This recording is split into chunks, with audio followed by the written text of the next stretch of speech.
Class 9th Geography, Chapter Composition and Structure of the Earth.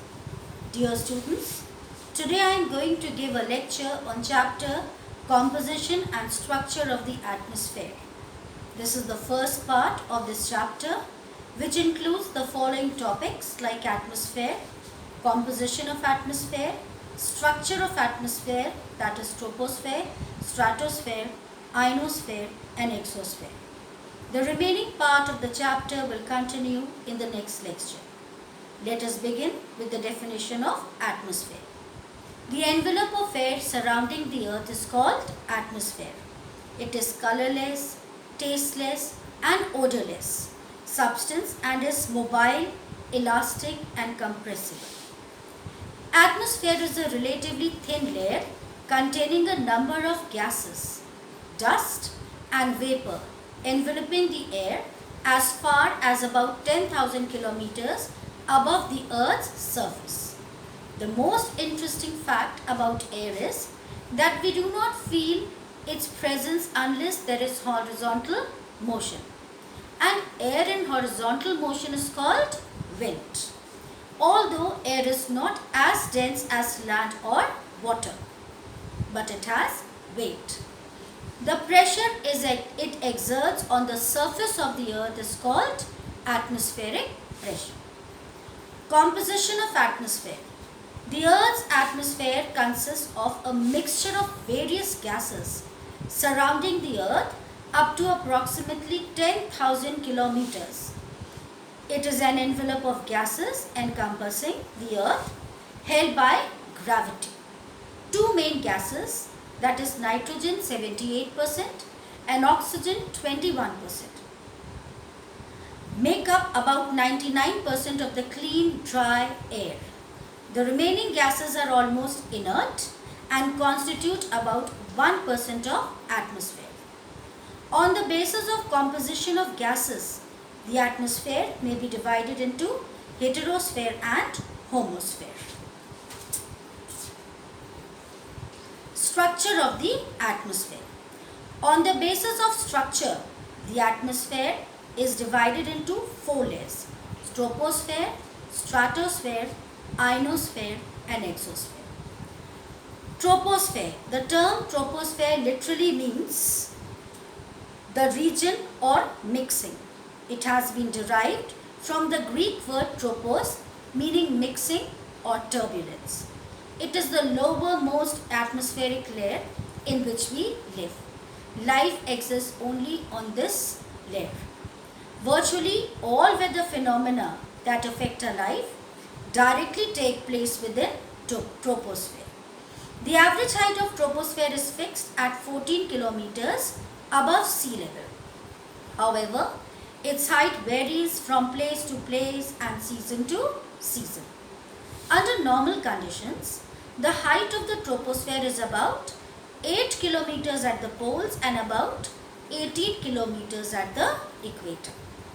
In addition to pure dry air, the troposphere contains water vapor, a colorless, odorless gaseous form of water which mixes perfectly with other gases. The degree to which water vapor is present in the air is known as humidity.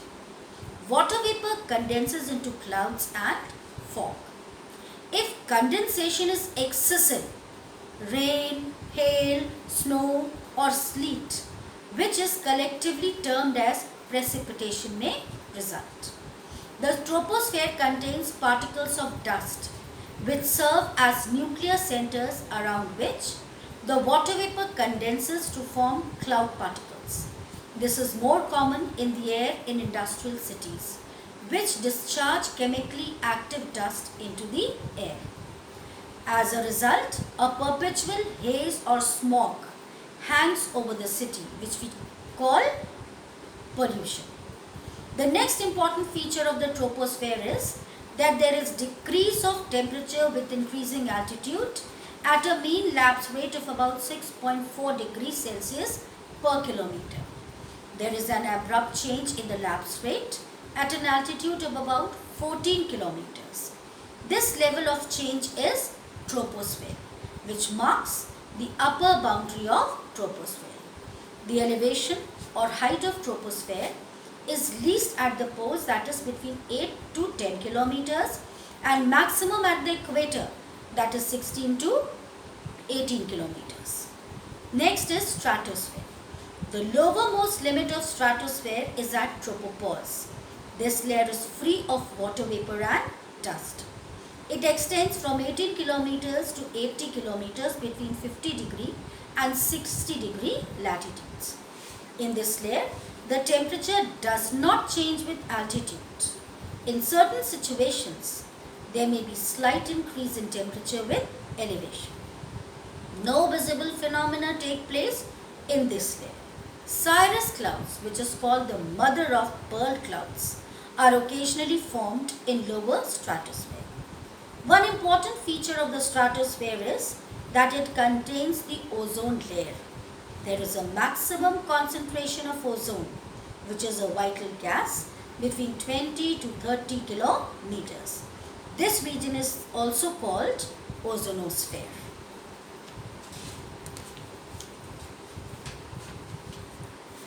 Ionosphere.